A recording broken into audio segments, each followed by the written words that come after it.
Hello, I'm Sheryl McCarthy of the City University of New York. Welcome to One to One. Blanche Wiesen Cook is Distinguished Professor of History at CUNY's John Jay College of Criminal Justice and the Graduate Center. She has devoted more than 30 years examining and writing about Eleanor Roosevelt and her extraordinary life. And the third and concluding volume of her biography, Eleanor Roosevelt, Volume 3, The War Years and After, 1939 to 1962, has just been published by the Viking Press. In her review in the New York Times Book Review, Elaine Showalter wrote the following: "The completion of Blanche Wiesen Cook's monumental and inspirational life is a notable event. It's a tribute to Cook's rich portrait that after 3 enormous volumes, I still wanted to know more." Welcome. Thank you so much, Sheryl. Thank you. 30 years. What does it feel like to have finished the biography? Well, it feels really wonderful. And I wanted it to come out, as did the publisher, before the election so that we could, use it to celebrate Hillary. And alas, we need it even more to remind us what democracy is all about and what the hope for the future is all about, because Eleanor Roosevelt really did have, in my opinion, the greatest vision for education for everybody, jobs for everybody, housing for everybody, dignity for everybody. And, before Bernie, Eleanor Roosevelt in 1943 said, "Why don't we have free college education for everybody?" Right. And here we are at the City University, which was once free.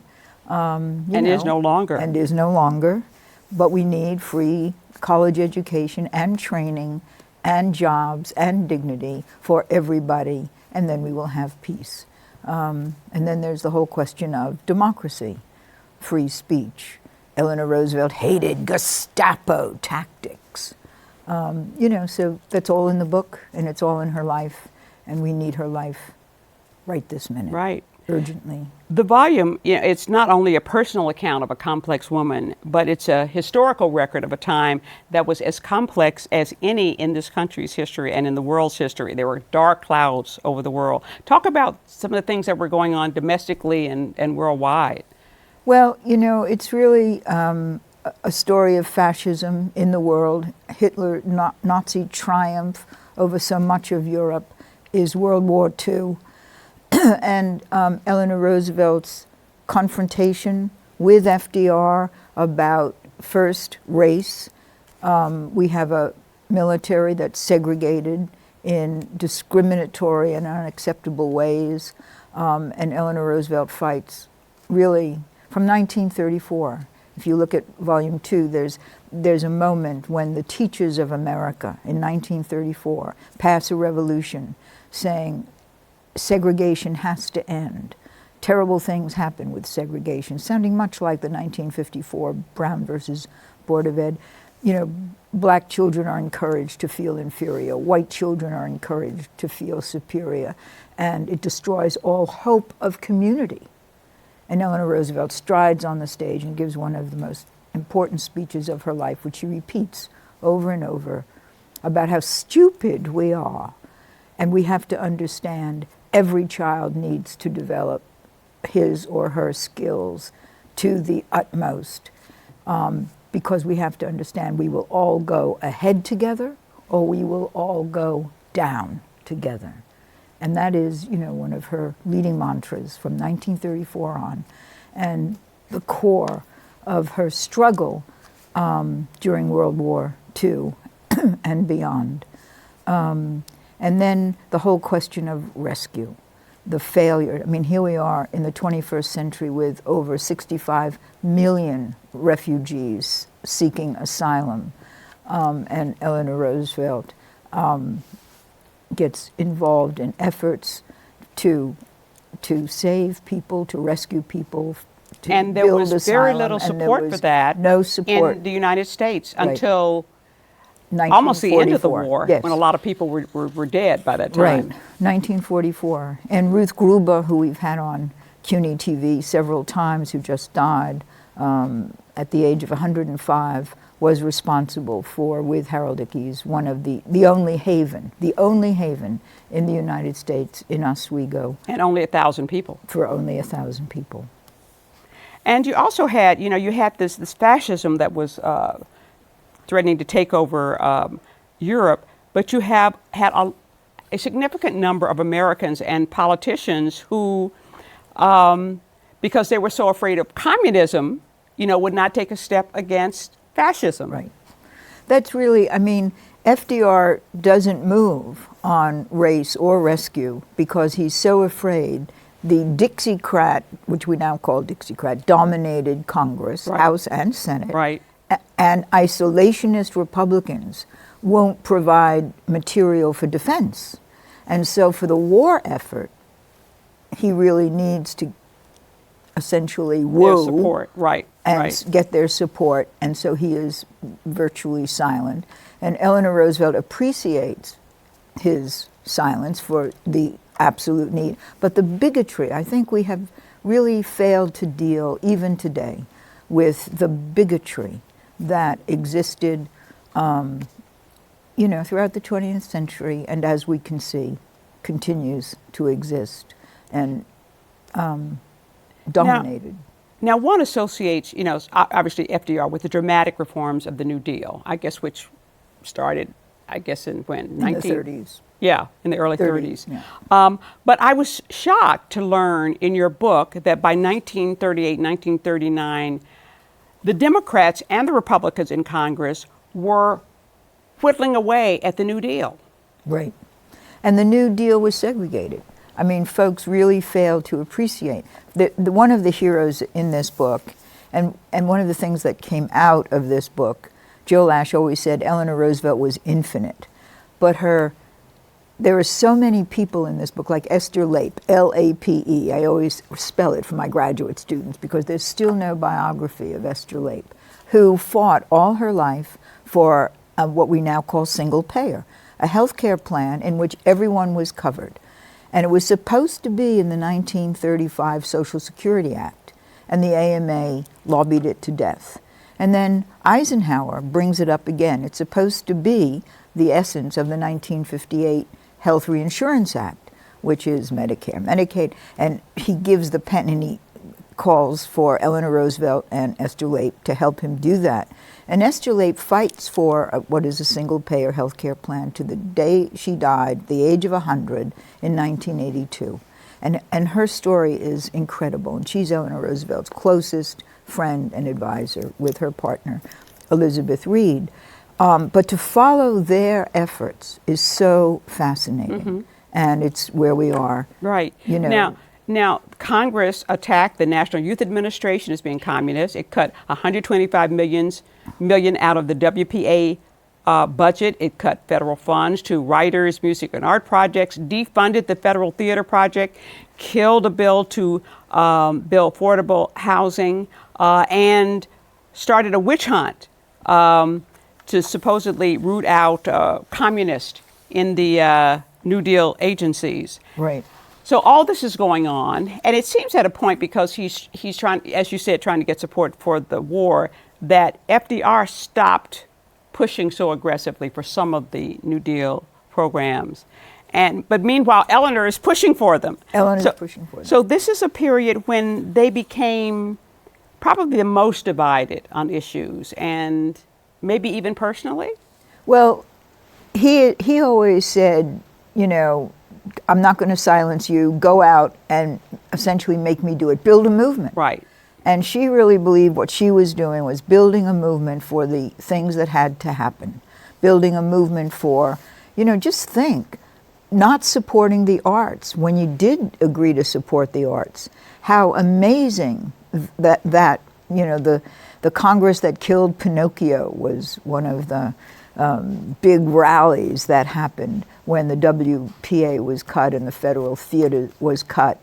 And Eleanor Roosevelt really, really campaigned. She went everywhere. And she said to people, tell me, what do you want? What do you need? Right. And so she is this ambassador to the people. So they have this partnership, but it gets harder and harder. And as the war escalates and the Red Scare escalates, they are more estranged. Right. And then he's not well. And that's really part of the drama in the book. And I must just say one thing, because we've had John Edgar Comey, the new FBI head, who reminded me so much of J. Edgar Hoover, and I call him in my mind John Edgar Comey, attacking Hillary Clinton.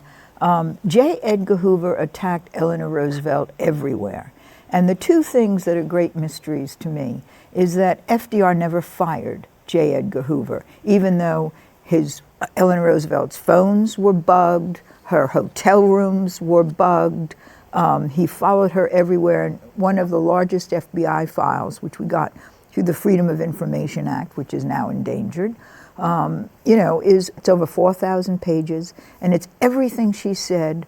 80% of the file, maybe 90%, is everything she said against lynching, against segregation, against discrimination, and everything she said for dignity and decency for people. That's all communist. So who are the communists? The civil rights leaders, black and white.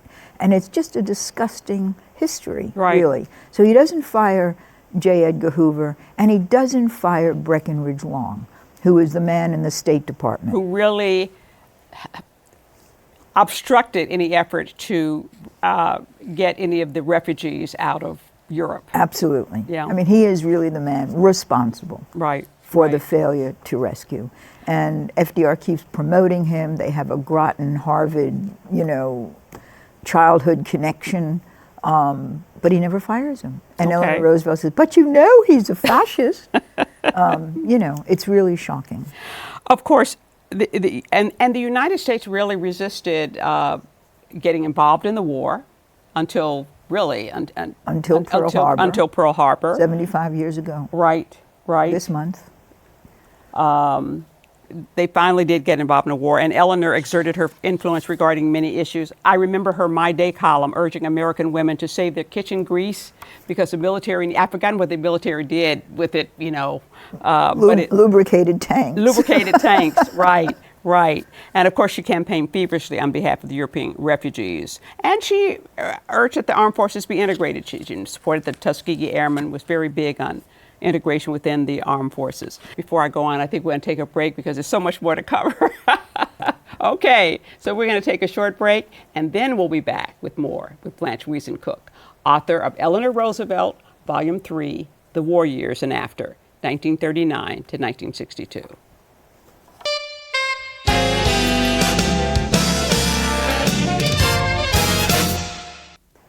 Welcome back to One to One. I'm Sheryl McCarthy of the City University of New York, and I'm talking with Blanche Wiesen Cook, author of Eleanor Roosevelt, Volume 3, The War Years and After, 1939 to 1962, which has just been published by the Viking Press. I was talking about how Franklin Roosevelt did almost nothing to aid the refugees from Europe. And meanwhile, Eleanor's pushing to do something. Right. One of the things about this book is, for the first time, I give the person really responsible for the Varian Fry rescue operation, True to Lash, full credit. Because True to Lash, who is by 1940 close to Joe Lash and very close to Eleanor Roosevelt, her name is Gertrude von Adam Wenzel Pratt Lash. She gets her PhD from the University of Freiburg in 1931, comes to the United States to teach at Hunter, meets Elliott Pratt, Pratt Institute, Pratt Oil. They fall in love, get married. She goes back to Germany to run an anti-Nazi paper, and her paper is, and he follows her. They get married in 1932. Her paper is trashed by the Nazis. Her editor is killed. Her home is destroyed. And Hitler comes to power in January. They leave in February, and they have 3 children. And in 1940, she meets Joe Lash, and part of the story is Eleanor Roosevelt's involvement in her divorce, so she can marry Joe Lash in 1944. But before she died, Bill Preston, my great friend, and I visited her on Martha's Vineyard, and I said, "What's up with nobody giving you credit for the Varian Fry rescue operation, because she was very close to the American Friends of German Freedom and to the German underground. And it was really clear that she is the point person. And somebody has to do a biography of this great woman, which is why I'm mentioning it. Okay. Hopefully. But it is an incredible story. Finally, she banged her fist on her table and said, "Don't write that." And I said, "Well, I'm going to write that." Anyway. Right. So Franklin dies in 44. Harry Truman becomes president. April 45. Oh, sorry, April 45. Yes. Harry Truman becomes president.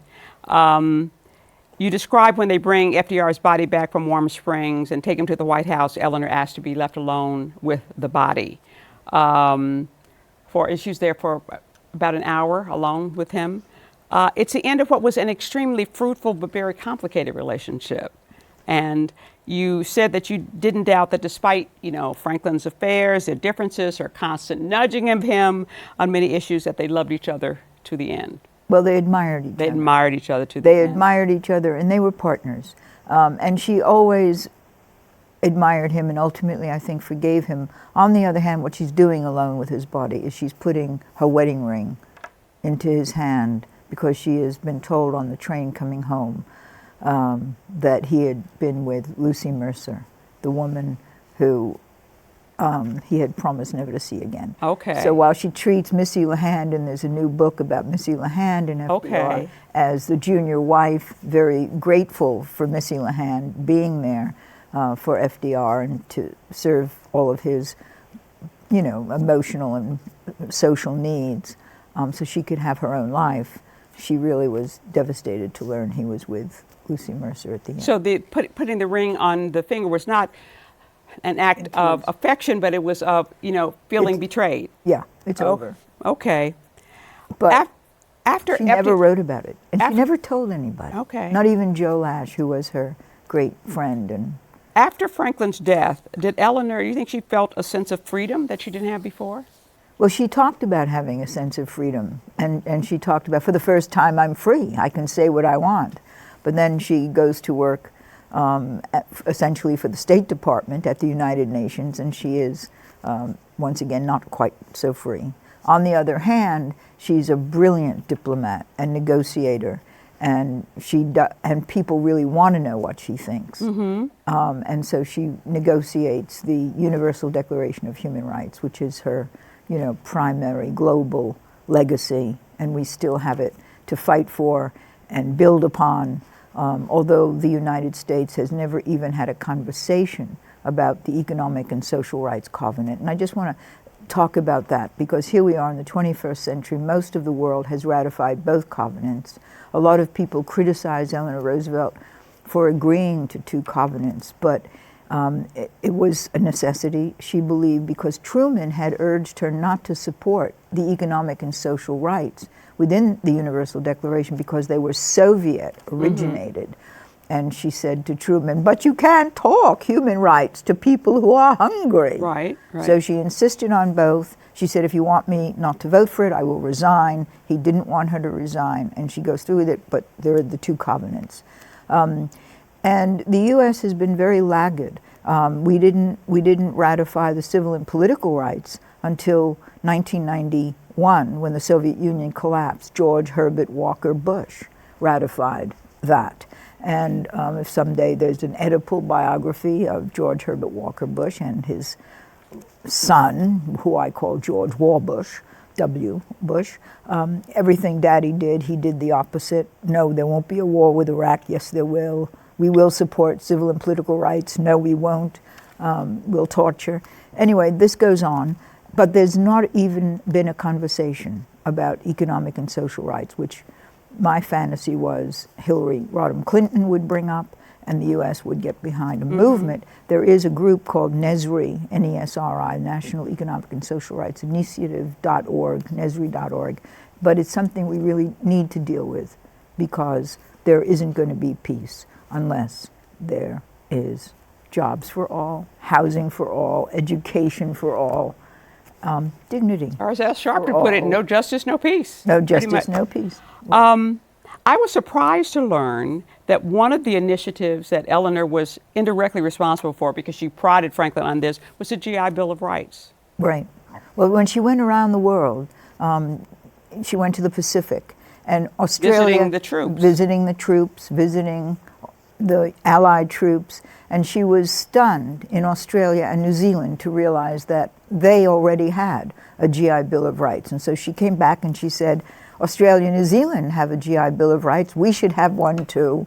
And that was her great effort. And of course, was one of the best things that happened for the veterans. And the troops loved her. Yes. And the generals came to love her. They did. Admiral Halsey, MacArthur. Yeah. And they didn't want her to come. At first Right. they wondered, what is this meddling pest, as I think Halsey at first called her. But at the end, he apologized for his initial skepticism, even rudeness, and he said she had done so much because, you know, just as she went around asking people, tell me, what do you want, what do you need, she went to every disabled soldier, you know, in hospital and, you know, had a conversation and took their parents' names and addresses and wrote to them, and she was really beloved. Pauli Murray, who is this very radical black attorney and student who Eleanor Roosevelt essentially adopts politically, is, you know, she's pushing her in many ways, but she didn't really need to push her very hard. And when she says that she's also the mother of the women's movement, she's correct in that Eleanor Roosevelt, you know, believed that women needed to go trooping for democracy. We have to go door to door, block by block, community by community with our gang. I always say never go anywhere without your gang to, you know, push democracy forward. And so the organized feminist movement, as we know of it after the 70s, really has already been started. She also felt that women should be allowed to work, and she was a supporter of birth control. Yes, she was a life member of Planned Parenthood. So was Eisenhower, by the way. So now we're in a period when there is violence, civil war around the world, a new wave of anti-immigrant feeling, as well as anti-black racism in this country, a growing gap between the very wealthy and both the poor and the middle class. It sounds like we could use an Eleanor Roosevelt right now. We need Eleanor Roosevelt right now. And as Joe Lash always said, Eleanor Roosevelt is infinite. So there are so many things still to do. One of the things that I'm very proud of is because of my Eisenhower book and the Freedom of Information Act work that I did to get Eisenhower's papers declassified. I served for about 8 years on the State Department Historical Advisory Committee. And before each meeting, I would get this package, boxes of paper from Bill Slaney, my boss. And one day I said to him, look at all this stuff you send me. What do you think Eleanor Roosevelt's State Department file looks like?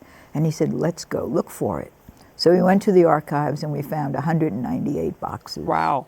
And, you know, Eleanor Roosevelt is infinite. That material, you know, I'm not going to do volume 4, I'm done, but there's a whole lot more to do, and we need... Is that because they were investigating her as a subversive? No, they were secret. I mean, you know, papers of international diplomacy were classified. Secret, top secret. Okay. I had security clearance at the time to go through her papers, so we declassified everything. You have been an activist yourself. Are there causes you're involved in now? Well, Claire Koss, my partner, and I are life members of the Women's International League for Peace and Freedom. And the Women's International League for Peace and Freedom was founded by Crystal Eastman and Jane Addams and Lillian Wald during World War I. And, you know, there are chapters all over the world, and we believe that we need peace and freedom. Eleanor Roosevelt was a member of WILP, and so and we're also members of the NAACP, and we have a very vigorous branch led by Lucius Ware out on the east end of Long Island, where there are nooses on trees, as many nooses on trees out on the east end of Long Island as there are in Alabama. I mean, the bigotry, the frightful reality. It lives. Yeah, and we have to fight for Okay. it. We have to march again, my darlings, Okay. is what I've been saying. Fascinating book, and now that you've finished The trilogy, you are allowed to go home, take a nap, and before you start on it. Thank you so much. We're out of time. I want to thank Blanche Wiesen Cook for joining me. Eleanor Roosevelt, Volume 3, The War Years and After, 1939 to 1962, has just been published by the Viking Press. For the City University of New York and 1 to 1, I'm Sheryl McCarthy.